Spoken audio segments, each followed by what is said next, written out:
암호화폐 이슈들을 정리하고 분석해보는 시간이죠. 암호 푸는 남자, 코인데스크 코리아 박상혁 기자 전화 연결됐습니다. 기자님 안녕하세요. 네, 안녕하세요. 네, 이번 주도 참 이슈가 많았죠. 이번 주 가상자산 시장 시황부터 정리해볼까요? 네, 이번 주 가상자산 시장에서도 좀 특기할 만한 점이 있었는데요. 거시경제, 그러니까 미국 증시 같은 경우에 이번 주 계속해서 좀 하락하는 흐름을 보였는데, 반대로 가상자산 시장은 대체적으로 하락을 버티고 강세 흐름이 약하게 지금 보이고 있습니다. 그래서 가격으로 보면은 네. 비트코인이 이번 주 월요일에 한 18,800달러 선에서 시작을 했는데 지금 뭐 19,500달러, 2만 달러 사이를 좀 왔다 갔다 하면서 살짝 우상향하는 흐름을 보이고 있거든요. 네. 이 부분에 대해서 시장 조사기관에서 발표를 한 게 있는데요. 글로벌 블록이라는 시장 조사기관이 있습니다. 네.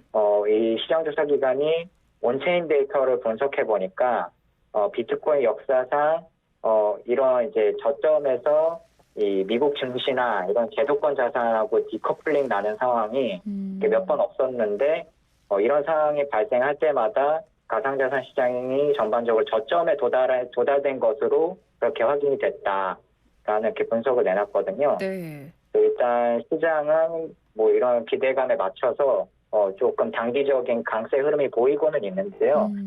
아직은 좀 조심스럽게 지켜봐야 된다.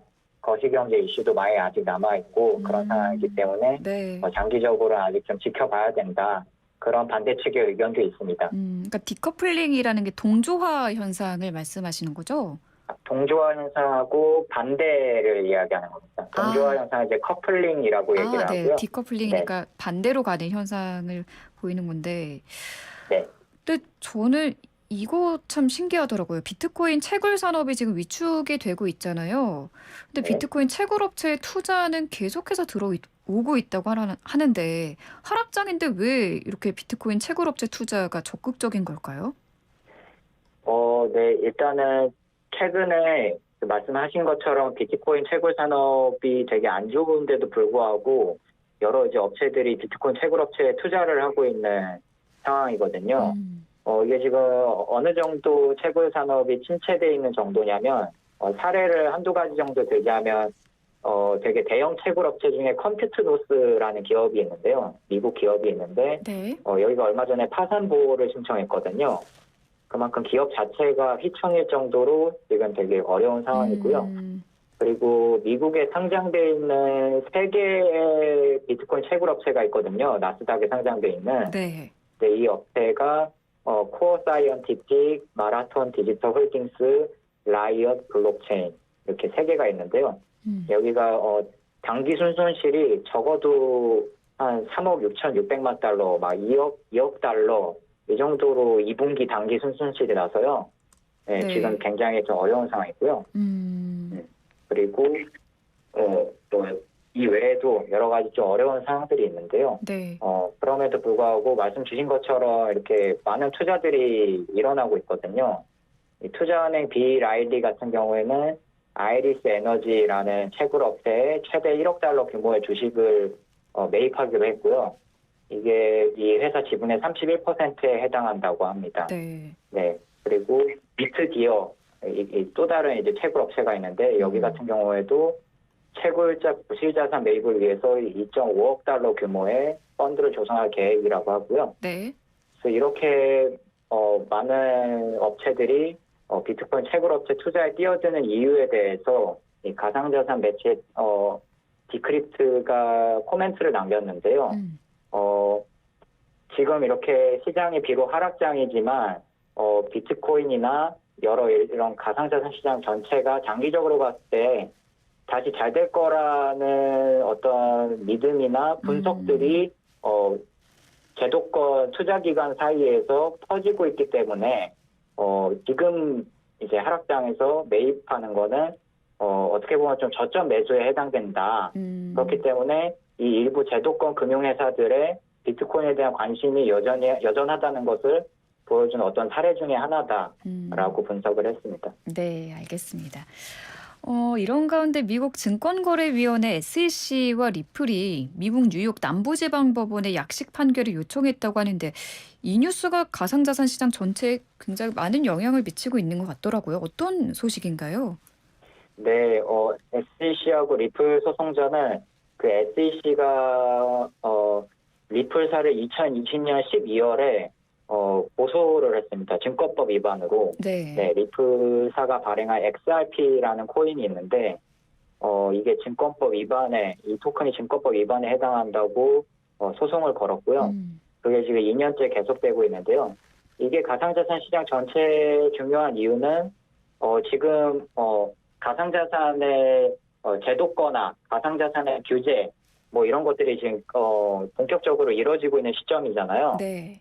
근데 미국에서는 가상자산을 제도권 안으로 들어오느냐 아니면 가상자산을 제도권 밖으로 아직 밀어 넣느냐 이거를 판가름하는 기준을 증권이 아니냐 맞냐 이걸로 지금 판단하려고 하고 있거든요. 근데 지금 SEC가 리플사를 증권법 위반으로 고소했기 때문에 네. 이게 리플이 승소가 되면은 XRP는 증권이 아니라고 판명나기 때문에 아직은 이 규제 제도권의 관할하에 있는 게 아니야라고 이제 판단하게 되는 셈이 되고요. 네. 반대로 리플이 패소하게 되면은 XRP를 비롯한 대부분의 가상자산이 증권으로 이제 해석이 되면서 제도권 안으로 가상자산이 포섭될 수 있는 거기 때문에 지금 이렇게 어떤 가상자산 시장의 어떤 미성숙한 흐름, 아직은 미성숙한 흐름들을 보면은 당장 이제 제도권화가 됐을 때 좀 문제가 될 수 있겠다 싶어가지고 어떤 이제 가상자산 투자자들 사이에서는 약간 우려하는 시선도 있거든요. 네. 그만큼 이 판결 결과에 따라서 증권이냐 아니냐가 판단되기 때문에 굉장히 가상자산 시장 전체에 중요하다고 볼 수 있습니다. 네. 암호화폐 투자하시는 분들은 리플의 승소를 지금 누구보다 간절히 바라고 있겠네요. 네, 지금 전반적으로 그런 상황인 것 같습니다. 미국 뉴욕 남부지방법원은 증권거래위원회에 흰문 문서를 공개할 것을 명령했다고 하는데 흰문 문서라는 게 뭔가요? 네, 그 흰문 문서라는 거는 그 전 이제 SEC 위원이었던 사람이 비트코인과 이더리움도 뭐 증권에 해당될 수 있다, 아니다에 대해서 이렇게 얘기한 문서가 있거든요. 네. 네, 미국 뉴욕 남부지방법원이 이제 그 문서를 공개할 것을 SEC한테 요청을 했습니다. 근데 SEC는 이전에 이 흰문 문서를 공개하기를 거부했었거든요. 네. 네, 근데 이제 법원에서 명령을 했으니까 공개를 해야 되는 상황이고요. 그래서 리플사는 이런 소식을 보면서 SEC가 그동안 흰문 문서 공개를 거부한 이유는 그 이제 소송이 진행된 과정에서 자신들한테 그 문서가 불리하기 때문에 일부러 거부한 거다 이렇게 지금 주장을 하고 있는 상황입니다. 근데 이제 그 거부해왔던 거를 법원이 이제 공개하라고 명령을 했으니까 이거는 리플사한테 굉장히 호재네라고 이제 시장이 판단을 해서 네. XRP가 이제 오늘 한 10% 정도 급등을 했거든요. 네, 지금 이제 그런 상황입니다. 그러니까 리플과 미국 증권거래위원회 SEC의 법정 공방이 2년여 가까이 진행이 되고 있는 건데 네, 조만간 소송이 끝나고 결과가 나오면 그때 또 다시 전해 주시고요. 네, 네. 권도영 테라폼레스 대표의 체포영장이 발부된 이후에 루나 파운데이션 가드 지갑에서 3,000개가 넘는 비트코인이 인출됐다라는 뉴스가 들어와 있더라고요. 이거는 네. 어떤 소식인가요? 저희가 이제 며칠 전에 취재를 해서 내보낸 기사인데요. 이 루나 파운데이션 가드라는 건 이 권도영 대표와 이제 그 루나 그 생태계의 어떤 확보를 위해서 이 자금을 조성하기 위해서 어떤 뭐 VC라 벤처 캐피탈이라든지 이런 사람들이 좀 모여가지고 자금을 조성한 재단이 루나 파운데이션 가드거든요. 네.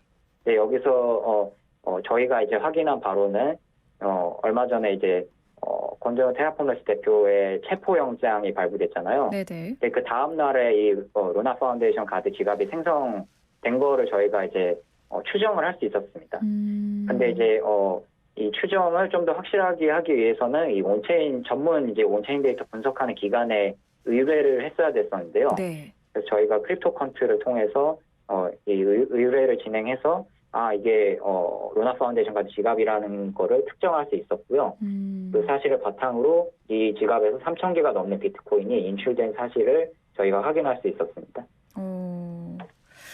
그런데 이 온체인 데이터를 통해서 루나 파운데이션 카드 지갑이라는 것을 특정할 수 있었다라고 하셨는데 어떤 방식으로 분석을 하신 건가요? 네, 방금 이제 말씀드린 그 온체인 데이터 분석 업체 크립토컨트라고 제가 말씀드렸잖아요. 네네. 이 크립토컨트가 분석을 진행을 한 건데요.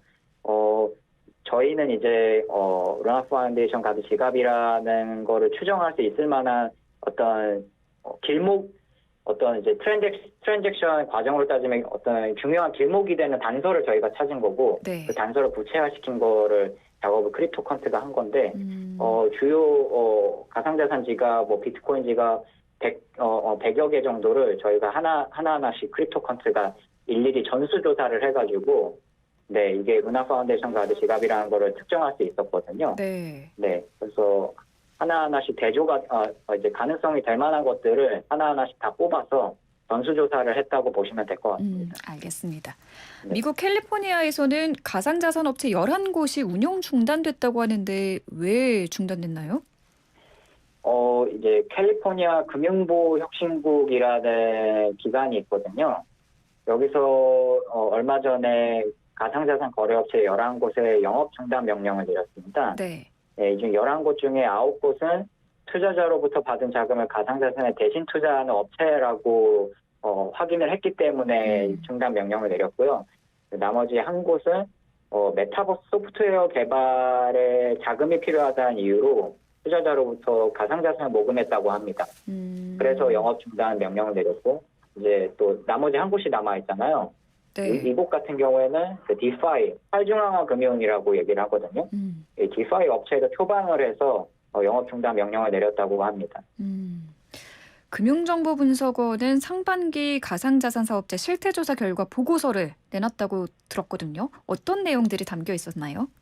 네, 가장 큰 내용은 이제 국내 가상자산 거래소에 상장된 코인들을 모두 분석해 보니 단독 상장 가상자산 개수가 391개로 집계됐다. 그래서 조금 투자자들이 주의할 필요가 있다. 이런 내용이었거든요. 네. 이제 단독 상장이라는 거는 거래소가 전 세계에 굉장히 많잖아요. 가상자산 거래소가. 네.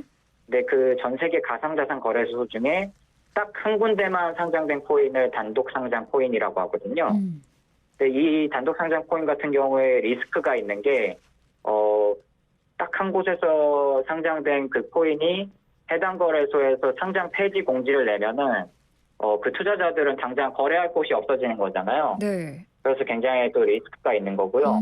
보통 이 단독 상장 코인 같은 경우에는 시가총액이 작거나 유동성이 풍부하지 못하거나 이런 경우가 있기 때문에 가격 변동성이 굉장히 큰 경우가 많습니다. 네. 그래서 금융정보분석원은 이런 단독 상장 코인이 국내 가상자산 거래소에 많이 지금 상장돼 있는 상태인데 약간 주의할 필요가 있다. 이런 요지로 보고서를 발간한 것으로 보입니다.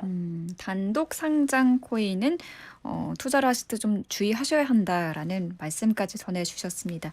오늘도 암호 푸는 남자 코인데스크 코리아 박상혁 기자와 함께했습니다. 오늘 말씀 잘 들었습니다. 네, 감사합니다.